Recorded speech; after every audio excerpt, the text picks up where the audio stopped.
بسم اللہ الرحمن الرحیم۔ احکام السؤر۔ السؤر اس کا مطلب ہے جوٹا، تو جوٹے کے احکام، ٹھیک ہے۔ احکام السؤر یعنی جوٹے کا احکام۔ السؤر هو الماء الذي بقي في الاناء بعدما شرب منه انسان او حیوان۔ سؤر کیا ہوتا ہے؟ سؤر یعنی جوٹا، یہ وہ پانی ہے کہ جو برتن میں رہ جائے انسان یا حیوان کے اس میں سے پانی پینے کے بعد۔ انسان یا حیوان نے پانی پی لیا، ان کے پانی پینے کے بعد جو پانی بچ گیا، اس پانی کو جوٹا کہتے ہیں۔ وَلِلسُؤْرِ احکام، اور اس جوٹے کے احکام ہیں، تختلف باختلاف الحیوان الذي شرب منه، وہ احکام مختلف ہو جاتے ہیں اس حیوان کے مختلف ہونے کی وجہ سے کہ جس نے اس میں سے پانی پیا۔ چونکہ مختلف قسم کے حیوانات ہیں، اس وجہ سے اس پانی کا حکم بھی مختلف ہے۔ فسؤر، پہلے نمبر پر، فسؤر الآدمی طاہر وتحصل بالطہارہ، انسان کا جوٹا وہ پاک ہے اور اس سے طہارت بھی حاصل ہو سکتی ہے۔ اذا لم یکن فی فمہ اثر النجاسہ، جب اس کے منہ پر نجاست کا کوئی اثر نہ ہو۔ انسان پانی پی لے، آپ پانی پینے کے بعد اس کا جوٹا جو ہے، جو پانی رہ گیا، وہ پاک ہے۔ وہ پاک ہے مطلب اس کو پی بھی سکتے ہیں، وہ ویسے خود سے پاک ہے اور اسے طہارت بھی حاصل ہو سکتی ہے، مطہر بھی ہے۔ لیکن شرط کیا ہے کہ منہ کے ساتھ نجاست نہ لگی ہو۔ سواء کان مسلما او کافرا، چاہے وہ مسلمان ہو یا کافر ہو۔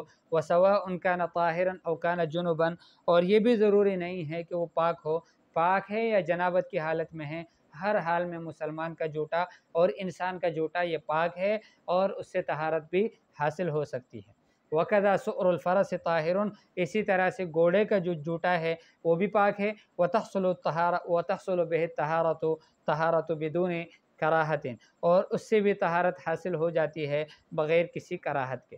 وَكَذَا سُؤْرُ الْحَيَوَانِ الَّذِي يُؤْكَلُ لَحْمُهُ طَاهِرٌ، اسی طرح سے اس حیوان کا جوٹا کہ جس کا گوشت کھایا جاتا ہے وہ بھی پاک ہے۔ وَتَحْصُلُ بِهِ الطَّهَارَةُ بِدُونِ کراہت، اور بغیر کسی کراہت سے اس سے طہارت بھی حاصل کی جا سکتی ہے، جیسے الابل والبقرہ والغنم، جس طرح کے اونٹ ہے اور گائے ہیں اور بھیڑ بکریاں ہیں۔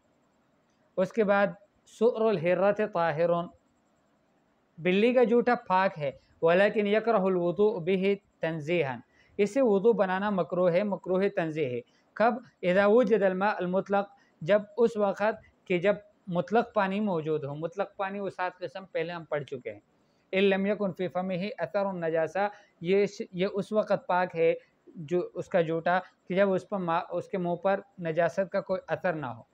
وَكَذَا سُؤْرُ سِبَاعِ الطَّيْرِ، اور اسی طرح سے پرندوں میں سے جو چیر پالنے والے پرندے ہیں، جیسے صقر ہے، شاہین، اور حدأ چیل ہے، اس کا جوٹا بھی پاک ہے، طاہر پاک ہے۔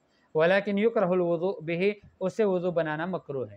وَكَذَا سُؤْرُ الْحَيَوَانِ الَّذِي يَسْكُنُ فِي الْبُيُوتِ، اسی طرح سے اس جانور کا جوٹا بھی ناپاک ہے، پاک ہے جو گھروں میں رہتے ہیں، کالفأرہ، جس طرح کی بلی ہے، چوہا ہے، طاہر پاک ہے۔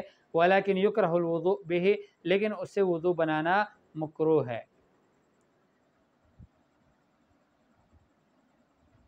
نمبر 3، سؤر البغل والحمار طاہر بدون شک، گدے اور خچر اور گدے کا جوٹا پاک ہے بغیر کسی شک کے، اس میں تو شک نہیں۔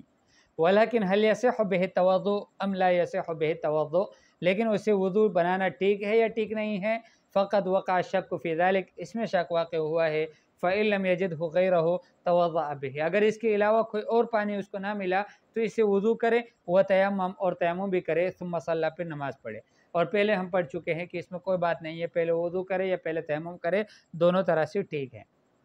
سؤر الخنزیر نجس لا تحصل بہ الطہارہ، خنزیر کا جوٹا ناپاک ہے، اس سے طہارت حاصل نہیں ہو سکتی۔ کذا سؤر الکلب، اسی طرح سے کتے کا جو جوٹا ہے نجس، وہ بھی ناپاک ہے، لا تحصل بہ الطہارہ، اس سے طہارت حاصل نہیں ہوتی۔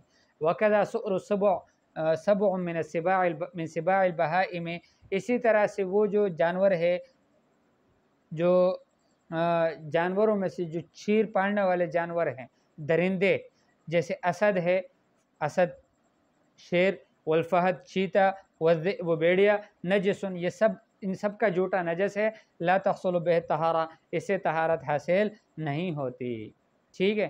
الحیوان الذی سؤرہ طاہر، وہ حیوان کی جس کا جوٹا پاک ہے، عرقہ طاہر، اس کا پسینہ بھی پاک ہے۔ والحیوان الذی سؤرہ نجس عرقہ نجس، وہ حیوان کی جس کا جوٹا ناپاک ہے اس کا پسینہ بھی ناپاک ہے، اس کا پسینہ بھی، جوٹا تو نہیں گرا پانی میں لیکن اس کا پسینہ گر گیا تو وہ بھی ناپاک ہے۔ احکام میاہ الآبار انشاءاللہ اگلا ہمارا سبق ہوگا۔